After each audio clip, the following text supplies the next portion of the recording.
चलाने वाला कौन है? भगवान। माध्यम किसको बनाया? इंसान को। पांडवों के बस की नहीं था इतना बड़ा युद्ध लड़ पाना। पांडव क्या लड़ते? ध्यान करिए, एक दुर्योधन ही संपूर्ण पांडवों का विनाश कर देता। ध्यान करिए, जब 99 कौरव कुरुक्षेत्र के 52 धरा पर शांत हो गए, तब एक ही व्यक्ति बचा था, दुर्योधन। गांधारी ने आज तक अपने नेत्रों को नहीं खोला। और धन्य है पत्नी हो तो गांधारी जैसी। पति अंधा हुआ तो पत्नी ने भी पट्टी बांध ली। आजकल का अगर पति अंधा हुआ तो पत्नी सत्यानाश करके सरक लेगी। हाँ बता, मौका देख करके जाने क्या कर दे, कोई पता नहीं। जहर दे करके मार डाले, ना मारे तो पति के पीछे जाने कौन कौन से रंग बिरंगे खेलती रहे। लेकिन धन्य है गांधारी। और गांधारी ने कहा भी, दुर्योधन अरे चिंता क्यों करता है, तुम नहीं मरोगे। जाकर के सरोवर में स्नान करके बिल्कुल निर्वस्त्र आना। निर्वस्त्र का मतलब ये गुप्त जो हमारे अंग होते हैं उनको भी खोल करके आना। दुर्योधन ने कहा, मैया क्या होगा खोलने से? बोले बेटा, जहां तक भी मेरी नजर पड़ेगी वहां तक तुम्हारा पूरा शरीर वज्र का हो जाएगा, यानी लोहे का हो जाएगा। सबरे पांडव सो रहे हैं,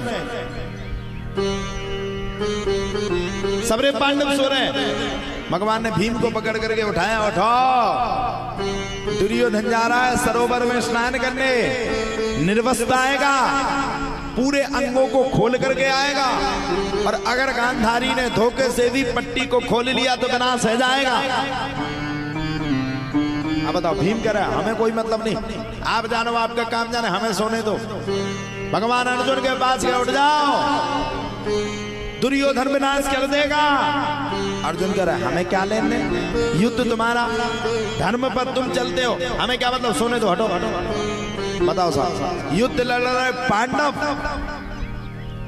और चिंता है भगवान को। दुर्योधन गया बिल्कुल स्नान करके निर्वस्त्र होके आ गया, निर्वस्त्र। और जब दुर्योधन निर्वस्त्र होकर के आया, भगवान ने देखा, अरे दुर्योधन कहां जा रहे हो? दुर्योधन बोला, अपनी माँ के पास जा रहा हूं। तुम्हें क्या मतलब, इतनी रात को क्यों टोक रहे हो? भगवान ने कहा, ना ना ना भैया, लेकिन पूरे पूरे वस्त्रों को छोड़ करके क्यों जा रहे हो? शर्म नहीं आएगी? इतने बड़े डूड हो गए तुम, इतने बड़े हो गए, माँ के सामने निर्वस्त्र होकर के जाओगे, अपने गुप्त वाले अंगों को दिखाओगे? ऐसे कैसे व्यक्ति हो? आए राम छी, ये सब दिखाओगे? दुर्योधन को भी लाज लगी। दुर्योधन ने कहा, मैं क्या करूं, सब मेरी माँ ने बुलाया है। और उसने कहा, बिल्कुल निर्वस्त्र होके आना, तो मैं आया हूं। अरे बोले भैया, निर्वस्त्र का मतलब ये नहीं है कि अपने गुप्त अंगों को भी ढक करके ना जाओ, कम से कम गुप्त अंगों को तो ढक करके जाओ। अब देखो, प्रतिज्ञा करी भीम ने, भीम को ध्यान नहीं, भीम ने कहा था, आपको मैंने कथा में सुनाया था, भीम ने प्रतिज्ञा करी थी कि जब तक मैं दुर्योधन की जंघा को नहीं तोड़ दूंगा तब तक मैं शांत नहीं बैठूंगा। जी किसने कहा था? भीम ने। और चिंता किसको पड़ी? भगवान। और आप लोगों से मैं कहना चाहता हूं,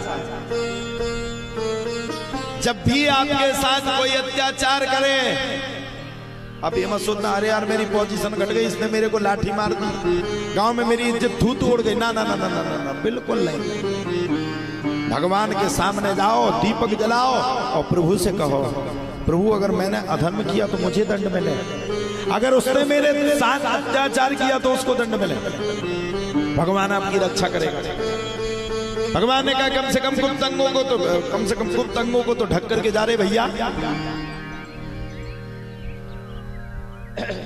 दुर्योधन को भी ला जाए, जाकर के केले के पत्ते से जंघा तक को ढक के आ गया।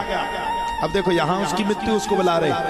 और मैंने पहले कहा, हानि लाभ जीवन मरण जस अप जस विधि। हानि लाभ जीवन और मरण। और सुन लीजिए, कोहू काहू को सुख करना दुख कर दाता, निज कृत कर्म भोग सब सहता।